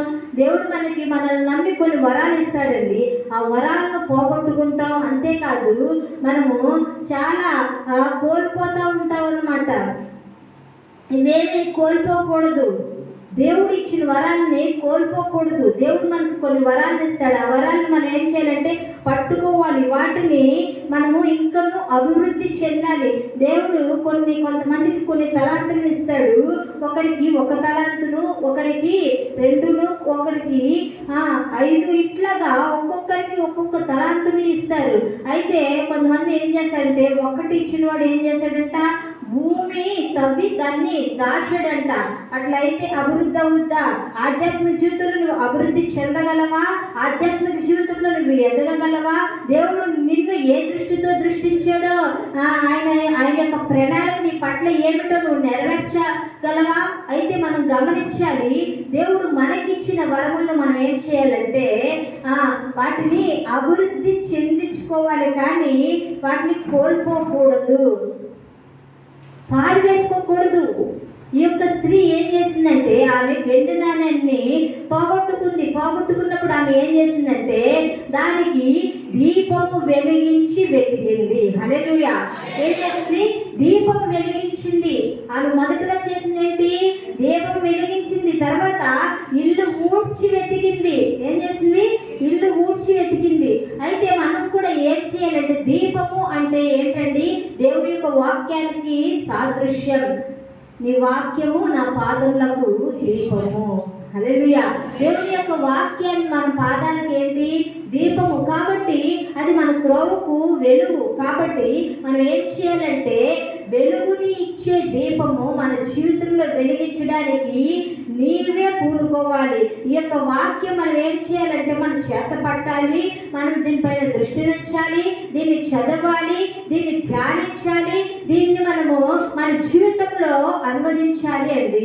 అయితే మనం గమనించాలి, ఈ యొక్క స్త్రీ పోగొట్టుకున్నది ఏం చేసిందంటే పోతే పోయిందని విడిచిపెట్టలేదు, కానీ ఆమె ఏ విధంగా వెతకాలో ఒక ఆలోచన చేసింది. మనం కూడా అసలు ఆధ్యాత్మిక జీవితంలో ఎందుకు ఎదగలేకపోతున్నాం? మనము ఈ విధంగా మార్పు చెంది బాప్తిస్మం పొందుకొని రక్షణ తీసుకొని మన జీవితము ఏదో రావడం, కూర్చోవడం, పాస్టర్ గారు కనపడడం హాజరించుకుని వెళ్ళిపోవడం వరకే అనుకుంటున్నారా? సంఘంలో మీకు ఎంతో బాధ్యత ఉంటుంది. సంఘంలో మీకు ఎన్నో పనులు ఉంటాయి. ప్రతి ఒక్క పని ఎవరికి ఇచ్చిన పని వారు ఏం చేయాలంట? నమ్మకంగా చేస్తా ఉండాలి. హల్లెలూయా, హల్లెలూయా. ప్రతి విషయంలో నమ్మకం, ఇచ్చే విషయంలోనే కూడాను దశంభాగం. చాలా మందిని అందరూ దశంభాగము ఇస్తారండి, ఇస్తారు కదా? ఇస్తారు ఎవరండి? హల్లెలూయా, నమ్మకంగా ఇస్తారు. మీరందరూ చాలా మంచివారు, మా సంఘస్థులందరూ చాలా మంచివారు అని చెప్పి దైవజనులు చెప్పారు. అయితే మీరందరూ చాలా మంచివారు. అదేవిధంగా అన్ని విషయంలో నమ్మకంగా ఉండాలి, ఇచ్చే విషయంలో కూడా. హల్లెలూయా. ఒక వ్యక్తి అంటండి ఎంత ఫస్ట్ అంటే తనకు వచ్చిన 100 రూపాయల్లో 10 రూపాయలు నమ్మకంగా తీసాడంట దశంభాగం. తర్వాత ఏమైందంటే 100 రూపాయలు వస్తే ఏం చేశాడు? 10 రూపాయలు తీసాడు. తర్వాత 1000 రూపాయలు వస్తుంది. 1000 రూపాయల్లో 100 రూపాయలు తీసాడు. తర్వాత 10,000 వస్తే 1000 రూపాయలు తీసాడు. తర్వాత 1,00,000 వస్తే 10,000 తీసాడు. అట్లాగా తన స్థితి పెరుగుతూ ఉంది. దేవుడికి ఇస్తూ ఉంటే దేవుడు ఏం చేస్తాడండి? ఇంకను మన స్థితి కూడా ఆయన మారుస్తూ ఉంటాడు, ఇస్తూ ఉన్నాడు. అయితే అతనికి ఒక అసూయ పుట్టిందండి. ఏంటి? ఒక సేవకుడికి నేను 1,00,000 రూపాయలు ఇవ్వాలా? ఆయనకి ఇంకా అలాగా శాలరీ పెరుగుతున్న కొద్ది 1 కోటి రూపాయలు వస్తే ఆయన ఎంత ఇవ్వాలి? ఎంత ఇవ్వాలండి? మాకెవరు 1 కోటి రూపాయలు రావట్లేదండి, మీరు ఎలా చెప్తా అంటారా? అయితే అట్లా ఇవ్వాలి కదా. మరి ఇవ్వాలన్నప్పుడు అతనికి ఒక అసూయ పుట్టింది. అయ్యో నేనేంటి ఇంత దశంభాగం ఇవ్వాలా అని చెప్పి ఆయనకి ఒక అసూయ పుట్టిందండి. అసూయ పుట్టి ఆ దశంభాగం ఆపేశాడు. అప్పుడు అట్లాగా తనకున్న రాబడి తగ్గిపోయింది. అది గమనించలా. సర్లే ఈ రోజు తగ్గింది మరలా వస్తుంది అనుకున్నాడు. మరలా తగ్గింది, మరలా అట్లాగా అన్ని విషయంలో తగ్గిపోతే చివరికి అతని స్థితి మొదటి స్థితికి వచ్చేసింది. అప్పుడు అతను మరలా దేవుని సన్నిధి గురించి తెలుసుకొని ఎక్కడ ఆగిపోయాడో ఆ స్థితి తెలుసుకొని దేవుని సన్నిధికి వచ్చి అసలు శాలరీ పెరుగుతుంది, మీకు ఆ దశంభాగం పంపిస్తే చాలు అనుకున్నాడు. సంఘానికి కూడా రావడం మానేసి. ఇలాంటి భక్తులు ఎవరు ఉన్నారా? లేనందుకు దేవునికి స్తోత్రం. హల్లెలూయా. అయితే ఆ సేవకుని తర్వాత గుర్తు తెచ్చుకొని సంఘానికి వచ్చి ఏం చేశాడంటే చక్కగా ఆయన ఏం చేశాడు? సంఘంలోని మర్యాదగా తన యొక్క ప్రవర్తన మార్చుకొని తన యొక్క దైవజనుడి దగ్గర ఒప్పుకొని కలిగి క్షమాపణ కలిగి నేను మరలా ఇస్తానని చెప్పి ఎప్పుడైతే ఒక గట్టి తీర్మానం చేసుకొని దేవుడి సన్నిధిలో కన్నీరు కార్చి పశ్చాత్తాపడ్డాడు, అప్పటి నుంచి దేవుడు మరలా అతనికి ఇవ్వడం మొదలు పెట్టాడంట. హల్లెలూయా, హల్లెలూయా. ప్రియమైన దేవుని పిల్లలారా, మన రక్షణ జీవితాన్ని మనము కోల్పోకూడదు. దేన్ని పోగొట్టుకున్నామో అది మనము తెలుసుకోవాలి. అపోస్తలుల కార్యం 5వ అధ్యాయం 1 నుంచి 7 వచనంలో మనకు అక్కడ ఒక స్త్రీ కనబడతారు, ఒక పురుషుడు కనబడతారు. ఎవరండి?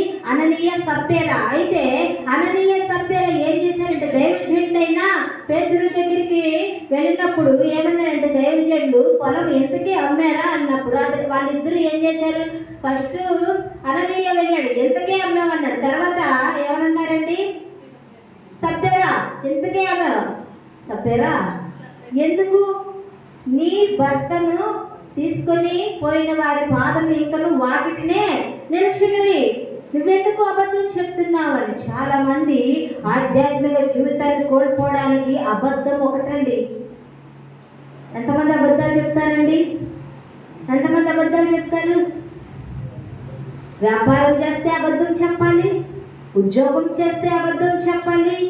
నాకు తెలిసిన ఒక సహోదరుడు ఉన్నాడు, తను ఒక జాబ్ చేస్తున్నాడండి. అయితే ఆ జాబ్ మానేసి ఒక ఆటో కొనుక్కున్నాడు. ఎందుకు ఈ పని చేయడం మానేసి దీనిలోకి వచ్చేవారంటే ఆ సహోదరుడు చెప్పిన మాట ఏంటంటే, దీనిలో ఎంత వచ్చినా తృప్తిగా చేయొచ్చు, కానీ నేను చేస్తున్న ఆ జాబ్లోని తెల్లారితే అబద్ధాలు చెప్పాల్సి వస్తుంది, అది నాకు అవసరం లేదు, శాలరీ ఎక్కువ వచ్చినా సరే అన్నాడు. హల్లెలూయా. అటువంటి నమ్మకమైన భక్తి జీవితాన్ని మనం కలిగి జీవించాలండి. అయితే ఇక్కడ అననీయ సప్పేరా ఏం చేశాడు? ఇంతకే అమ్మేవా అంటే ఇంత మనం ఎలా ఉండాలండి? ఎలా ఉండాలి చెప్పండి? పోగొట్టుకుంది వెతికే వారంగా ఉండాలి. హల్లెలూయా, హల్లెలూయా. ఫోర్స్టాట్ అనే ఒక స్త్రీ ఉంది. ఆమె ఏం చేసిందంటే ఒక 100 బ్లూ ఫిలిమ్స్ తీసిన నది అయ్యమే మార్పు కొరకు దేవుడు ఒక అవకాశం ఇచ్చాడు. ఈమె మార్పు కొరకు దేవుడు ఒక అవకాశం ఇచ్చాడు. మారింది, ఒక గొప్ప దైవ సేవకురాలుగా మారింది. అయితే మనం కూడా ఈమె మార్పు లేనంత కాలం తన పాపిష్టమైన జీవితం జీవించింది. ఒక వేశ్యలాగా, ఒక ఎలా జీవించిందంటే ఒక వేశ్యలాగా ఆమె జీవితాన్ని అందరూ అసహించుకునేవారు. కానీ ఆమె జీవితాన్ని దేవుడు పట్టుకున్న తర్వాత ఆమె మార్పు చెందిందండి. మేము దేవుని పిల్లారా, ఆమె రక్షణ జీవితాన్ని కోల్పోకుండా ఏం చేసిందంటే ఎప్పుడైతే మార్పు చెందిందో అప్పటి నుంచి దేవుడి సన్నిధిలో నమ్మకంగా ఉండాలి అని అనుకుంది. మనం కూడా మార్పు చెందడానికి, ఒప్పుకోవడానికి దేవుడు ఒక అవకాశం ఇస్తున్నాడు. వినియోగించుకోవాలి. నీ స్వచిత్తం మీద ఆధారపడకు, దేవుడి చిత్తం మీద ఆధారపడు. ఇప్పుడు మనము గమనించినట్లయితే ఈ యొక్క స్త్రీ పోగొట్టుకున్న స్త్రీ ఏం పోగొట్టుకుందండి? ఆమె ఏం పోగొట్టుకుంది? 10 వెండి నాణ్యాల్లోని ఒక నాణ్యాన్ని పోగొట్టుకుంది. అది దొరికేంత వరకు ఆమె 2 పనులు చేసింది. ఒకటి ఏం చేసిందండి? దీపం వెలిగించి వెతికింది. అంటే వాక్య అనుభవంలోనే మన పాదం, మన దేవుని వాక్యం ఎలా ఉండాలి? మన నుదుటికి బాష్పము వలన, మన కంటలకు హారం వలన ఎట్లా ఉండాలండి? మన చేతికి ఎలా ఉండాలి? దేవుని యొక్క వాక్యం మనం చదివితే దేవుని వాక్యం గురించి మనకి అవగాహన ఉంటుందండి. దేవుని వాక్యం చదవాలి, దేవుని వాక్యం నేర్చుకోవాలి, వాక్యం మన దగ్గర ఉండాలి. వాక్యం ఉంటే మనము పోగొట్టుకున్నది ఏమిటో మనకి తెలుస్తుంది. హల్లెలూయా. చాలా మంది ఏదో వెళ్తారు, వస్తారు, కూర్చుంటారు, వింటారు, కానీ పోగొట్టుకుంది ఏంటో తెలియదు. తెలుసా అండి? తెలీదు. నా భక్తి జీవితం బాగానే ఉందిలే అనుకుంటారు. పోగొట్టుకుంది ఏమిటో తెలీదు. ప్రియమైన దేవుని పిల్లారా, నేను ఇప్పుడు స్త్రీల కోసమే నేను మామూలుగా మెసేజ్ మొత్తం స్త్రీల కోసమే చెప్పాలనుకుంటున్నాను. ఎందుకంటే ఇక్కడ పురుషులు కూడా ఉన్నారు కాబట్టి అందరికీ కొంచెం అటు ఇటుగా చెప్పాలనుకుంటున్నాను. మామూలుగా అయితే స్త్రీలు అందరూ వస్తారు, వారందరికీ ఒక మంచి మెసేజ్ని సిద్ధపడమన్నారని స్త్రీల కొరకే నేను ప్రత్యేకమైన ఒక మెసేజ్ తీసుకొచ్చాను. కానీ అయితే స్త్రీల కొరకే నేను చెప్పలేకపోతున్నా. ఎందుకనంటే దేవుని నటుకుని బట్టి చెప్తాను. ఏదేమైనప్పటికీ మీరు అర్థం చేసుకోండి, నేను కూడా అర్థం చేసుకుంటాను. హల్లెలూయా, హల్లెలూయా. దీపం వెతికించిన స్త్రీ వాక్యాన్ని వెతికి చీకట్లో కూడా, అది చీకట్లో కనబడుతుందా? ఏదైనా కనబడదు. కాబట్టి దీపం వెతికించింది. వాక్యం మన హృదయంలో ఉండాలి. అప్పుడే మనం పోగొట్టుకుంది మనకి దొరుకుతుంది. ఇప్పుడు మనం గమనించాలి, ఒక స్త్రీ ఉందండి. స్త్రీకి 6 దశలండి. తెలుసా? ఒకటి ఏంటి? భార్యం, కుమార్తెగా, తర్వాత 2 భార్యగా, 3 తల్లిగా, 4 కోడలుగా, 5 అత్తగా, 6 మా అమ్మగా, అంటే అమ్మమ్మ, నాన్నమ్మ. గమనించాలి, పరిశుద్ధ గ్రంథంలోని ఈ స్త్రీలందరూ ఉన్నారా లేరా? అండి? కుమార్తెలు లేరా? అత్తలు లేరా? కోడలు లేరా? మామలు లేరా? అందరూ ఉన్నారండి. పరిశుద్ధ గ్రంథంలో మనం గమనించినట్లయితే కుమార్తెగా కొంతమంది ఉన్నారు. అక్స ఉంది. ఆమె ఒక కుమార్తెగా తన బాధ్యత నెరవేర్చింది. ఇంకెవరున్నారండి? యెఫ్తా కుమార్తె ఏం చేసింది? తను త్యాగం చేసింది కుమార్తెగా. తన తండ్రి మొక్కుకున్నాడండి. కానీ ఈ రోజుల్లో పిల్లలు ఎవరు అలా ఉన్నారండి? ఎవరైనా అలా ఉన్నారా? నా జీవితం కోసం నువ్వు మొక్కుకోవడం ఏంటి? అవసరమైతే నువ్వు వెళ్ళి బలి పడతారు. కానీ యెఫ్తా యుద్ధానికి వెళ్ళి తిరిగి వచ్చినప్పటికీ ఏమని అనుకున్నాడు, నేను జైలు పొందొస్తే ఎదురు నాకు ఎవరు వస్తారో వాళ్ళు నేను బలిగా అర్పిస్తాను అని చెప్పి మొక్కుకున్నాడు. ఎవరు వచ్చారండి ఎదురుగా? పరిగెత్తుకొని తన కుమార్తె వచ్చింది. అక్కడే మోకాలేసి గట్టిగా బోర్న ఏడుస్తుంటే ఏమైందండి?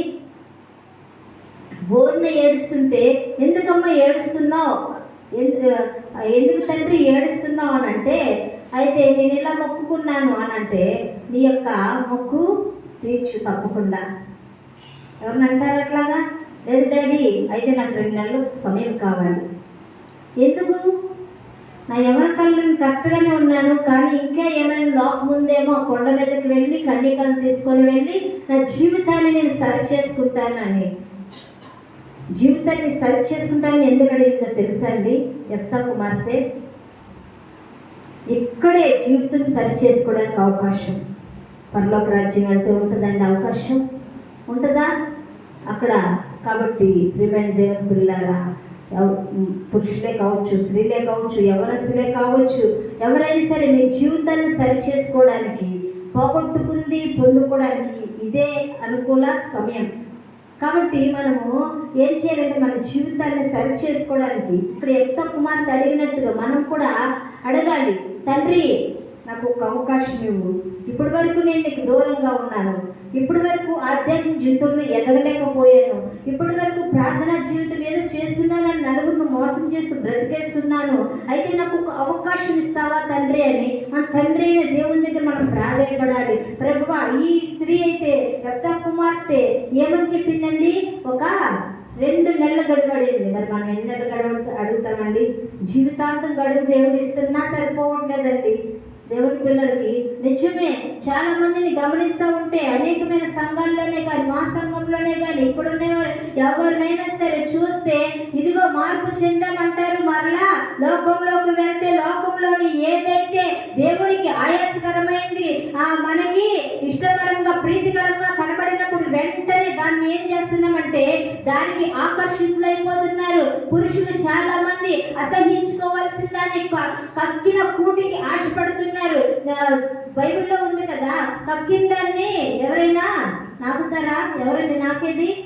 కుక్క తన వాంతిని మరలా నాకుద్ది అంటే ఇటువంటి బుద్ధి కలిగి జీవిస్తున్నారు చాలా మంది వ్యక్తులు. పురుషులే కావచ్చు, స్త్రీలే కావచ్చు, చాలా మంది అలంకరణ విడిచిపెడుతున్నారు. కానీ మరలా ఈ సమయానికి కొంతమంది ఏం చేస్తారంటే, పిల్లల వివాహ సమయం అండి, వాళ్ళు ఒప్పుకోవట్లేదండి, వాళ్ళ అత్తగారు ఒప్పుకోవట్లేదు, మామగారు ఒప్పుకోవట్లేదు, భర్త ఒప్పుకోవట్లేదు, మరలా ఏం చేస్తున్నారు? తిరిగి తగిలిస్తున్నారు. కానీ అలంకరణ విషయంలోనే కానీ, మనము సమర్పణ విషయంలోనే కానీ, ప్రతి ఒక్క విషయంలోని ఎలా ఉండాలి అంటే నమ్మకంగా దేవుడి నామానికి మహిమ తెచ్చే విధంగా ఉండాలండి. ప్రియమైన దేవుని పిల్లలారా, దేవుని కొరకు మనం ఏదైనా త్యాగం చేసే వ్యక్తులుగా ఉండాలి. మనము త్యాగము చేయలేకపోతున్నామా? మన జీవితంలో ఇంకనూ ఏమైనా లోపము ఉందా, ఏదైనా ఉందా అంటే మనము దాన్ని సరి చేసుకోవడానికి దేవుని సమయం అడిగి, ప్రభువా, ఇప్పటి వరకు నువ్వు ఇచ్చిన సమయము అయ్యా ఎంతో ఇచ్చావు, నన్ను నమ్మావు, నాకు బ్రతుకునిచ్చావు, నాకు ఆయుష్నిచ్చావు,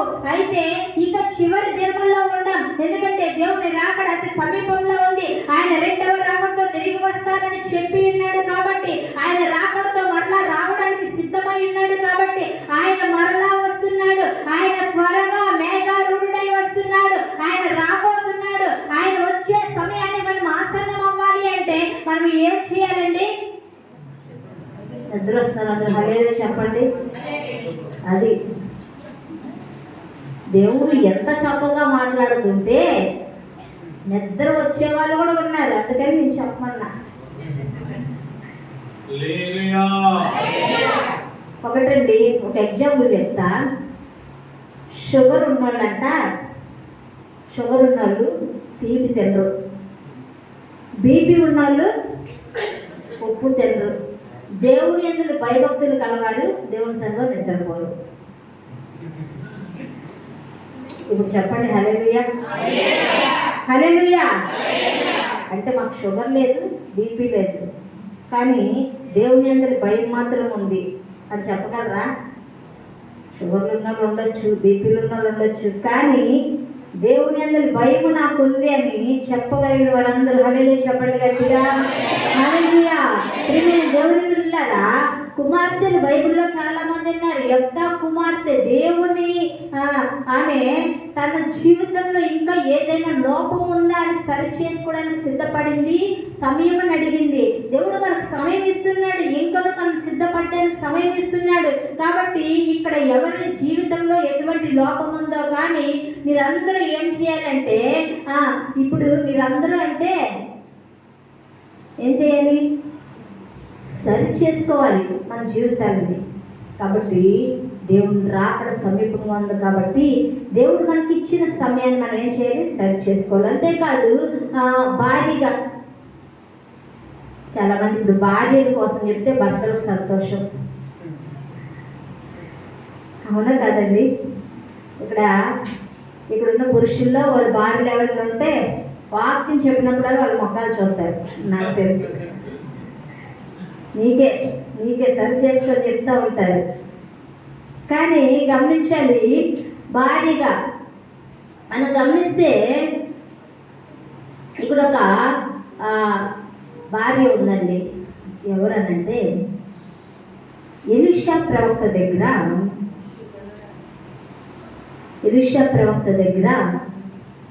అతని దగ్గర ఉన్న ప్రవక్తలలో ఒక ప్రవక్త అయిన అతని భార్య, ఆమె తన భర్తను కోల్పోయింది. తను చాలా విధవరాలుగా ఉంది. ఆమె ఏం చేసింది? పోగొట్టుకుంది. ఏం పోగొట్టుకుందంటే తన ఆస్తి అంతా పోయింది. తను చాలా నిందలు, అవమానాలు. ఆమెను ఏమంటున్నారంటే ఇరుగు పొరుగు వారు, అప్పులు వాళ్ళందరూ, తన భర్త అప్పులతో చనిపోయాడు కదా. అయితే వాళ్ళందరూ అన్నారు, ఇదిగో అప్పులు కడతావా చేస్తావా, నీ పిల్లలు తీసుకెళ్ళి పని చేయించుకోమంటావు. ఎవరికైనా బాధ ఉంటుందా? లేదండి, నేనైనా పని చేస్తాను కానీ నా పిల్లలు ప్లీజ్ తీసుకెళ్ళదు అంటారు కదా. అట్లాగే ఆమె కూడా ఏడ్చింది. అయితే ఆమె తన యొక్క బాధనంతా ఎవరికి చెప్పిందంటే దైవజనుడైన ఎలీషా గారి దగ్గరికి వెళ్ళి చెప్పినప్పుడు దైవజనుడు ఏమనంటే ఈ ఇంటిలో ఏముంది? ఏమన్నారండి? ఈ ఇంటిలో ఏముంది?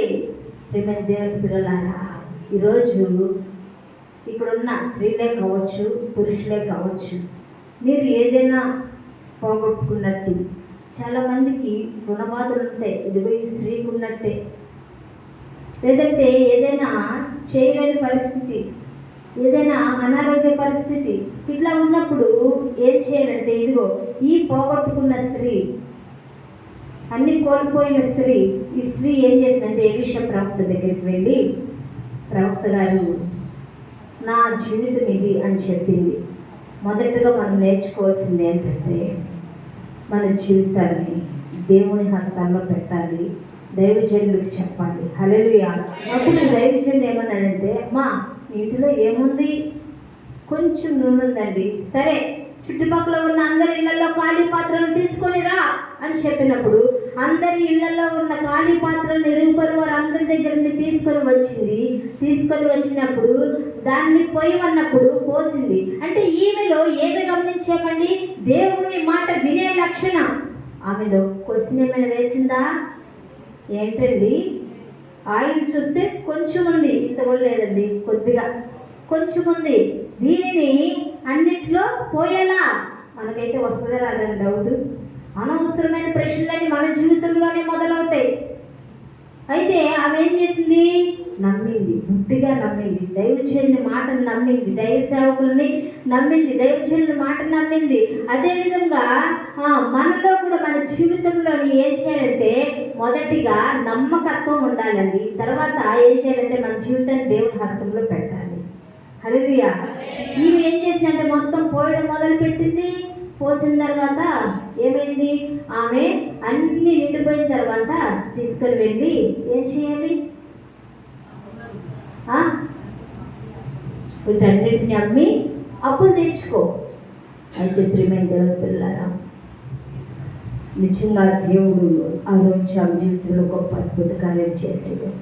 ప్రియమైన దేవుని పిల్లలారా, ఈరోజు దేవుడు ఇక్కడున్న మీ అందరినీ కూడా ఒకే ఒక ప్రశ్న అడుగుతున్నాడు. మీ ఇంటిలో ఏముంది? ఏమీ లేక బాధపడుతున్నావా? ఏదైనా సమస్యలతో ఉన్నావా? ఏదైనా ఇది కావాలి అది కావాలని నలిగిపోతున్నావా? లేదంటే ఎవరికి చెప్పుకోలేని సమస్యతో ఉన్నావా? దేవుడు ఏమంటాడు, నీ దగ్గరే ఉంది. దేవుని హస్తాల్లో పెట్టడం మనం నేర్చుకోవాలి. దేవుని హస్తంలో పెడితే దేవుడు ఖచ్చితంగా దాన్ని దీవిస్తాడు. హల్లెలూయా. దానిని ఆశీర్వదిస్తాడు. హల్లెలూయా. దేవుని పిల్లలారా, మనం గమనించాలి. ఇక్కడ భార్యలకు ఉన్న లక్షణం ఏంటో తెలుసా? ఇక్కడ కూర్చున్న వారిలోని ఎవరు ఎలాంటి వారో నాకైతే తెలియదు, కానీ ఇదిగో నా భర్త ఇలాంటి వాడు, నా భర్త అలాంటి వాడు అని చెప్పి ఇంట్లో గుట్టును వీధిలో పెడతారు. కానీ చాలామంది ఏం చేస్తారు? ఏం చేస్తారు? ఇంట్లో ఉన్న సమస్యలు ఏం చేస్తారు?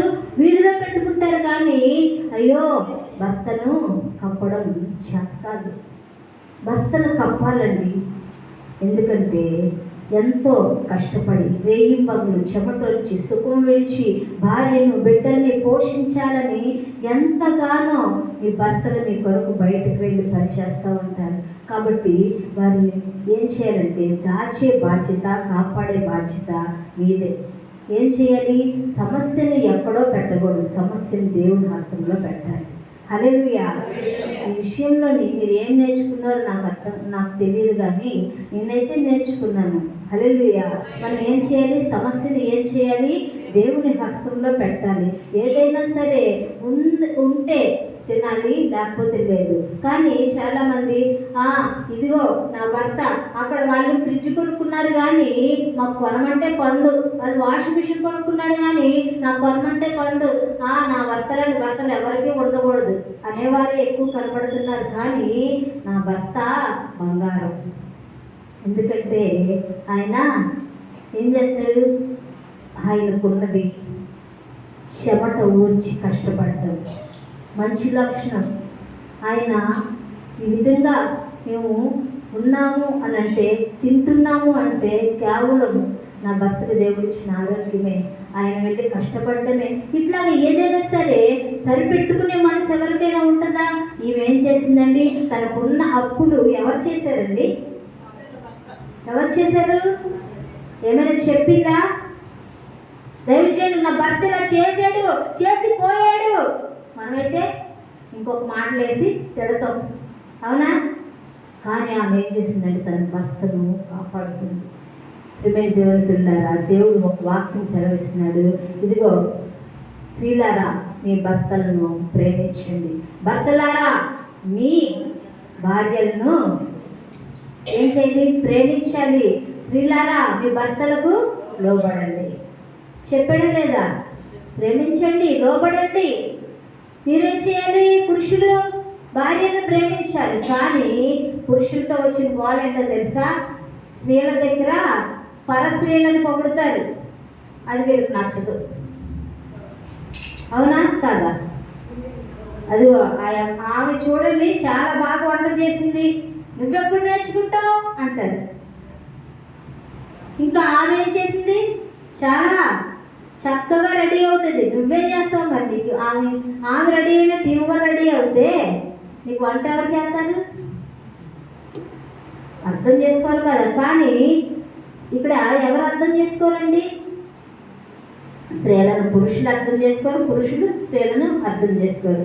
ఇదేమైనా నేను ఇంకా ఈ యొక్క సబ్జెక్ట్ని పంచాలనుకోవట్లేదు, ఎందుకంటే సమయం నాకు ఇచ్చిన సమయం అయిపోతుంది. మీరు అంతసేపు కూర్చుంటారు నాకు తెలీదు, కానీ మీరు ప్రార్థనలు ఎక్కువ చేయాలి. అందుకనే నేను కూడా కొంచెం ముందుకు వెళ్తాను. 3వ దశ ఏంటి? తల్లిగా. ప్రియమైన దేవుని పిల్లలారా, బైబిల్లోని తల్లి ఎవరున్నారు? మంచి తల్లి చెప్పండి, ఎవరున్నారు? తల్లి. ఇంకా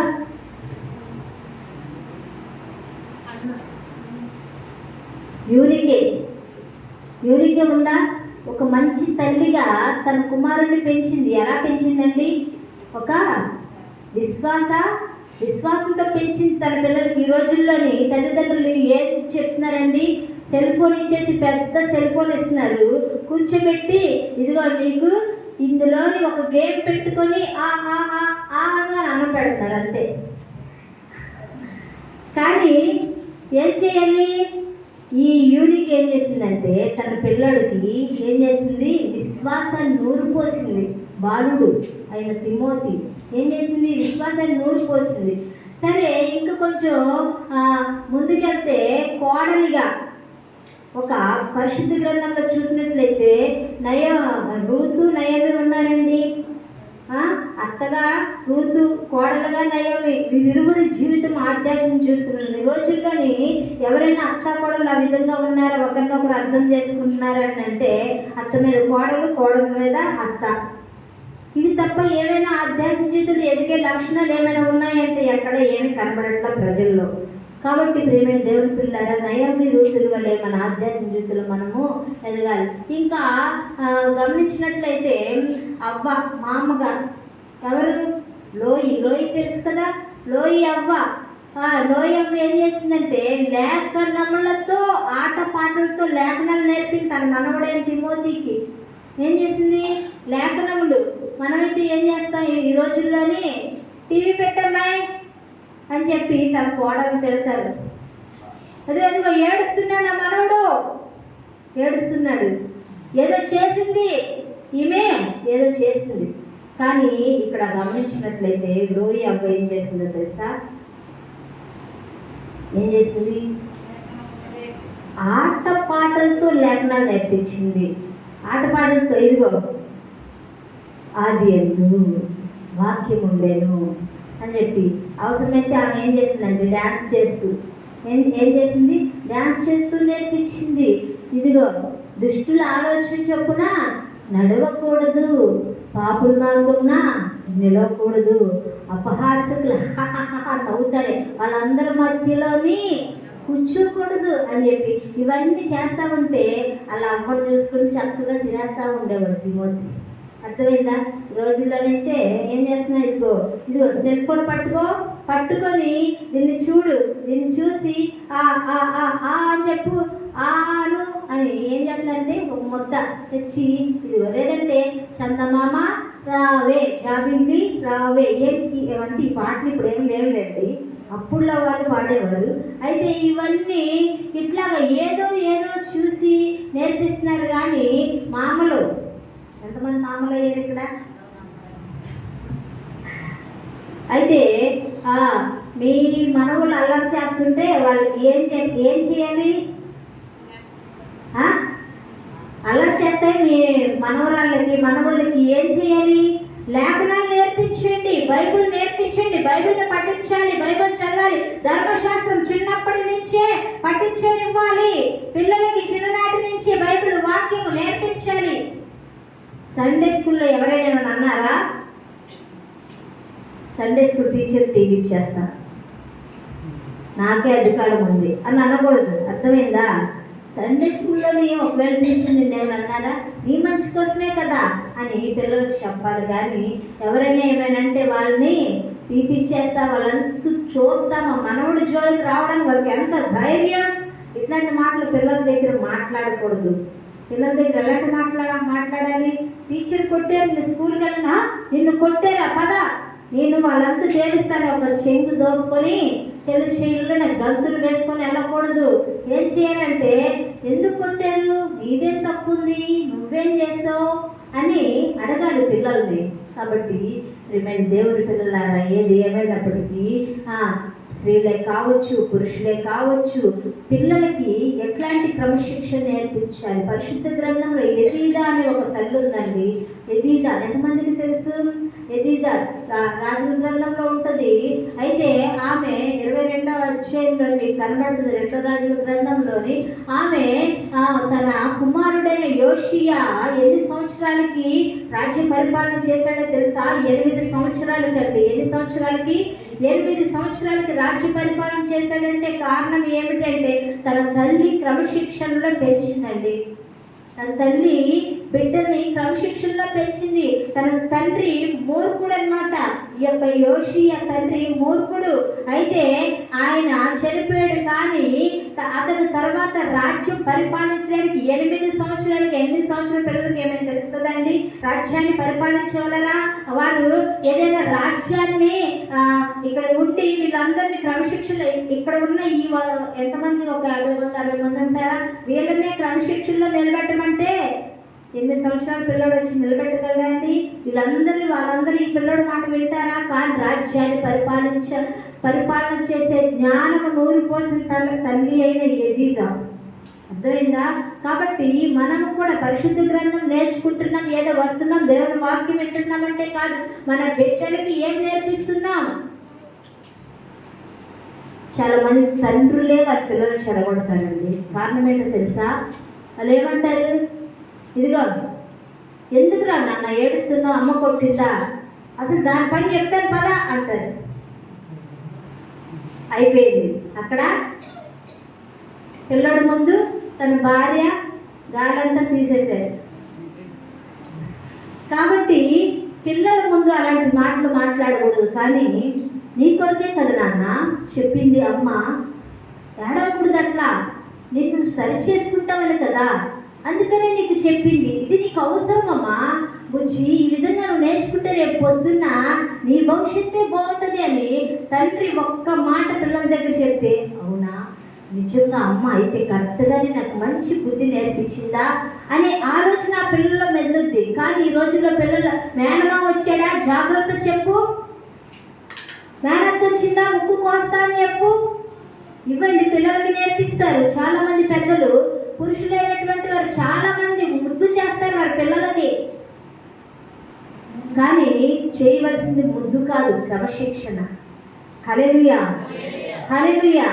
కాబట్టి మనం ఎలా ఉండాలి, పిల్లల్ని ఎలా పెంచాలి, చాలా విషయాలు నేను ఏది బయట నుంచి తీసుకురావట్లేదండి, అన్నీ పరిశుద్ధ గ్రంథంలో ఉన్నాయే చూపిస్తున్నాను.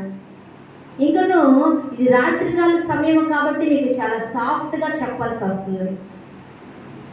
కానీ గమనించండి, ఈ రాత్రికాల సమయం అందు దేవుడు చాలా మంచి మాటలను మీ అందరికీ నేర్పించారని నేను నమ్ముచున్నాను. ఎందుకనంటే మనము ఏం పోగొట్టుకుంటున్నాం, మన బిడ్డల్లో ఏం కోల్పోతున్నాము. మనము ఒకవేళ నీవు అత్త అయితే నువ్వు కోడలికి ఇవ్వాల్సిన స్థానం ఏంటి, ఏం పోగొట్టుకుంటున్నావు?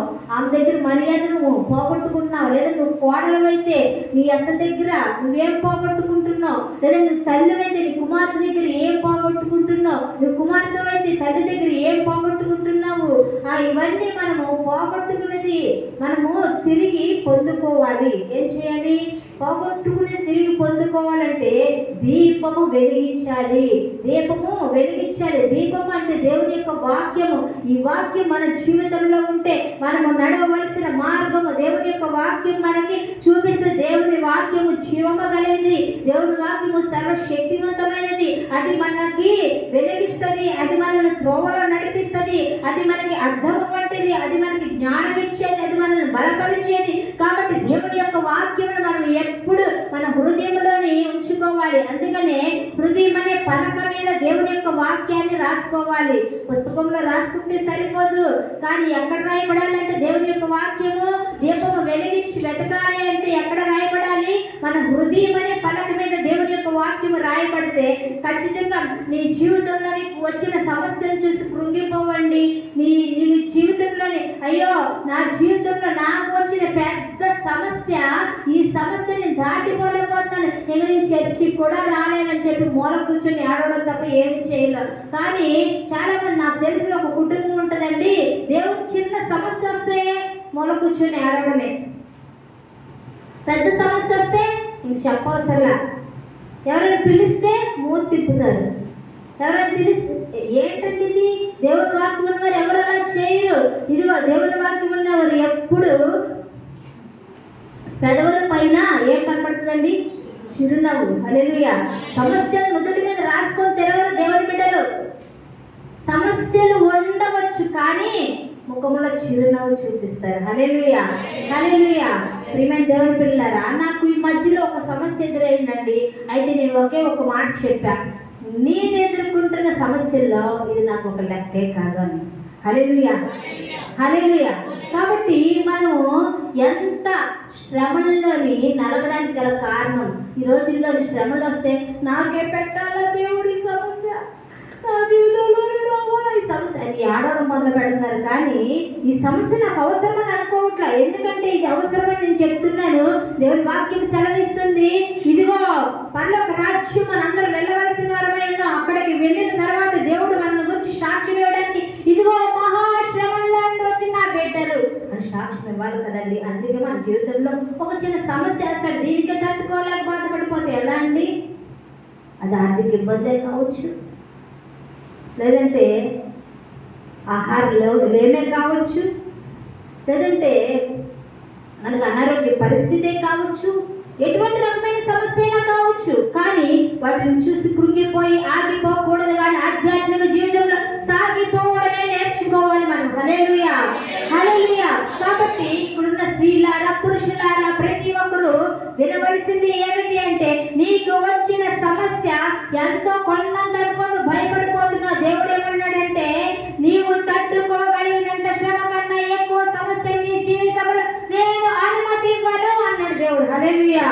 కాబట్టి మనము ఉన్న సమస్యను చూసి నేను తట్టుకోలేనని తట్టుకోలేకుండా అక్కడే పడి చావకూడదు. మరి ఏం చేయాలంటే, వాటిని తట్టుకునే శక్తి ఇస్తానన్న దేవుని పాదాల దగ్గరికి వెళ్ళి, ప్రభువా సమస్యను తట్టుకునే శక్తి నాకు లేదు ప్రభువా, సమస్యను చూసి కృంగిపోతున్నాను, సమస్యను చూసి నిలబడలేకపోతున్నాను, సమస్యను చూసి బాధపడుతూ ఆయాసపడుతూ అసలు నేను కృంగిపోతున్నాను ప్రభువా, ఈ సమస్యను తట్టుకోవడానికి నాకు ఒక గొప్ప శక్తితో ప్రభువా అని దేవుని అడగాలి. హల్లెలూయా, హల్లెలూయా.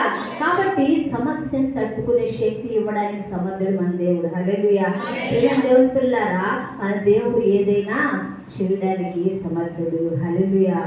కాబట్టి నేను ఒక పాట రాశానండి. ఆ పాట ఒక చరణం పాడి నేను ముగిస్తాను. అయితే మన దేవుడు ఏదైనా చేయడానికి సమర్థుడు. కాబట్టి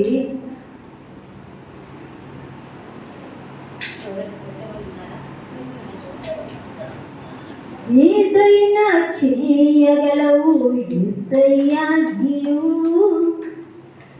ఏమైనా ఇవ్వగలవు యేసయ్యా నీవు, ఏదైనా చేయగలవు యేసయ్యా నీవు, ఏమైనా ఇవ్వగలవు యేసయ్యా నీవు, మాకిచ్చేది నీవే, కాపాడేది నీవే, కృప చూపేది నీవే, కరుణించేది నీవే, మాకిచ్చేది నీవే, కాపాడేది నీవే, కరుణించేది నీవే, కృప చూపేది నీవే, ఏదైనా చేయగలవు యేసయ్యా నీవు, ఏదైనా ఇవ్వగలవు యేసయ్యా నీవు, ఏదైనా చేయగలవు యేసయ్యా నీవు, ఏదైనా ఇవ్వగలవు యేసయ్యా నీవు, అడగక ముందే మా అక్కరలు ఎరిగి సమస్తమును సమకూర్చి మాకిచ్చేది నీవే, అడగక ముందే మా అక్కరలు ఎరిగి సమస్తమును సమకూర్చి మాకిచ్చేది నీవే, మాకిచ్చేది నీవే, కాపాడేది నీవే, కరుణించేది నీవే, కృప చూపేది నీవే, మాకిచ్చేది నీవే, కాపాడేది నీవే, కరుణించేది నీవే, కృప చూపేది నీవే, ఏదైనా చేయగలవు యేసయ్యా నీవు, ఏమైనా ఇవ్వగలవు యేసయ్యా నీవు, ఏదైనా చేయగలవు యేసయ్యా నీవు, ఏమైనా ఇవ్వగలవు యేసయ్యా నీవు. హల్లెలూయా. దేవుని పిల్లలు, మన దేవుడు ఏదైనా చేయడానికి సమర్థుడు. కాబట్టి మనము మన దేవుడిని ఏమడగాలంటే, ఏమడగాలి? నువ్వా పోగొట్టుకున్న దాన్ని నేను వెతకాలనుకుంటున్నాను, అది నాకు దొరకడానికి నీ యొక్క వాక్యం అనే దీపం నాకు అవసరం అని. వాక్యాన్ని మన హృదయము అనే పలక పైన రాసుకుని ఉంటే నీకు ఏది పోగొట్టుకున్నావో అర్థమవుతుంది, అది చూపిస్తాడు. ఒకవేళ నువ్వు స్త్రీగా నువ్వు తల్లి జీవితం, తల్లి పాత్రలుగా నువ్వు బాధ్యత వహించవలసింది పోగొట్టుకున్నావా, కుమార్తెగా లేదంటే కోడలుగా, అత్తగా, మామగా, ఇట్లాగా నీ పోర్షన్లో నువ్వేం పోగొట్టుకున్నావో, లేదంటే నీ ఆధ్యాత్మిక జీవితంలో నువ్వేం పోగొట్టుకున్నావో, నీ యొక్క రక్షణ జీవితంలో నువ్వు పోగొట్టుకున్నావా, లేదంటే దేవుడికి ఇచ్చిన వరములను పోగొట్టుకున్నావా, అననీయ సప్పెర వలె పరిశుద్ధాత్మ దేవుణ్ణి మోసపరుస్తూ మనము అనేకమైన విషయంలోని మన జీవితాన్ని మనము పోగొట్టుకుంటున్న స్థితిలో ఉన్నామా? ఏదైనా సరే మనం ఒక్కసారి దేవుడిని అడిగి ఆ వాక్యం అనే వెలుగులోని అది మనం వెతకాలి. ఎందుకంటే ఈ లోకంలో ఎన్ని శ్రమలు వచ్చినా అవన్నీ మనకు అవసరం. ఒకవేళ తట్టుకోలేకపోతున్నావా, తట్టుకునే శక్తిని దేవుడిని అడగాలి. ఆయన ఏదైనా చేయడానికి సమర్థుడు. మనం పాడుకున్నాం కదా, మనకి తట్టుకునే శక్తి ఇవ్వగలడు, ఆ శ్రమ నుండి బయటకు తీసుకొని రాగలడు మన దేవుడు. కాబట్టి మనం అందరము మన ఈ లోకంలోకి దేవుడు ఏమంటాడంటే, నీ రక్షణ జీవితాన్ని పట్టుకుని లోకంలోకి వెళ్ళు, అనేక మందికి నీ యొక్క సువార్త, దేవుని యొక్క సువార్తను, నీ యొక్క సాక్ష్యాన్ని పట్టుకొని వెళ్ళి ప్రకటించాలంటున్నారు. అంతేకాదు మనము ఎక్కడ వేసిన గొంగలు అక్కడే అన్నట్టు కూర్చొని ఉండిపోతున్నారు. కానీ దేవుని వాక్యాన్ని ప్రకటించడానికి కానీ, దేవుని జీవితంలో చేసిన మేలు చెప్పడానికి కానీ ఇష్టపడేవారుగా చాలా మంది ఉండట్లేదండి. కాబట్టి దేవుడు ఈరోజు మనతో మాట్లాడిన మాటల ప్రకారం మనం పోగొట్టుకుందేంటో మనకు తెలియాలంటే వాక్యాన్ని మనం చదవాలి, ప్రార్థన క్రమముగా చేయాలి. ఈ వాక్యం మన జీవితంలో ఉంటే మనకు వెలుగునిచ్చి కడవరకు నమ్మకంగా నడిపిస్తుంది. దేవుడు రెండవ రాకడతో రావడానికి సిద్ధంగా ఉన్నాడు. కాబట్టి ఆ యొక్క రాకడలోని మనము ఎత్తబడాలి అంటే, ఎత్తబడే గుంపులో ఉండాలి అంటే మనం ఏదైతే పోగొట్టుకున్నామో తెలుసుకొని సరి చేసుకొని బ్రతకాలి. ఈ కొద్ది మాటలు దేవుడు మన జీవితంలోని నీరు కట్టి ఫలింప చేయనుగాక. సమయం ఇచ్చిన అయ్య గారికి నా యొక్క ప్రత్యేకమైన హృదయపూర్వక వందనం.